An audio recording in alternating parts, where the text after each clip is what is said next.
For all the latest updates, subscribe to News 9. On July 17, Telangana Chief Minister Chandrasekhar Rao held a COVID-19 review meeting with the officials. The meeting was held to review the COVID-19 situation in the state and to make necessary changes. In the meeting, the medical staff briefed the Chief Minister about the current scenario in the state. Upon hearing the developments in the state, the Chief Minister took three major decisions. Telangana government has now set aside 100 crore rupees to combat COVID-19 in the state. As of July 18th, Telangana has registered a total of 42,496 cases with 13,388 active cases. The state was criticized for its mismanagement in handling the COVID-19 cases. As the number of cases started to rise in the state, Telangana Chief Minister Chandrasekhar Rao stepped up efforts to contain the spread of virus. A few days ago, officials had informed the Chief Minister that there would be dearth of medical staff in the state in the coming days.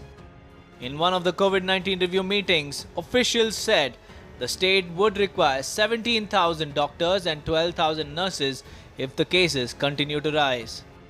On July 17, the Telangana government took three important decisions to address all these issues. Telangana Chief Minister Chandrasekhar Rao held a COVID-19 review meeting in the state and took three important decisions to control the spread of the virus. Telangana government has decided to set aside 100 crore rupees as contingency fund, which will be used to procure emergency supplies to treat COVID-19 patients. In addition, the government has also decided to recruit 1,200 PG doctors as there is dearth of medical staff in the state. The government has also decided to appoint 200 doctors in the primary health centers. By bringing in these changes, the state government hopes to fill the vacancies. CM also directed the officials to ensure that there is no shortage of three drugs which have shown positive results. There should be no shortage of Remdesivir, Tocilizumab and Favilavir under any circumstances. These three drugs should be provided to those in need for free. These drugs have shown promising results in the treatment of COVID-19 and patients have recovered. It is reported that the state is also working on an action plan to limit the spread of virus. During the COVID-19 meeting, the Chief Minister also discussed the reopening of schools and colleges in the state. However, a final decision on the same has not been taken yet. Adding to the existing woes, a recent study has listed Telangana in top 3 states vulnerable to COVID-19 in the long term. The study is published in medical journal Lancet. The first state to face effects of COVID-19 is Madhya Pradesh, followed by Bihar.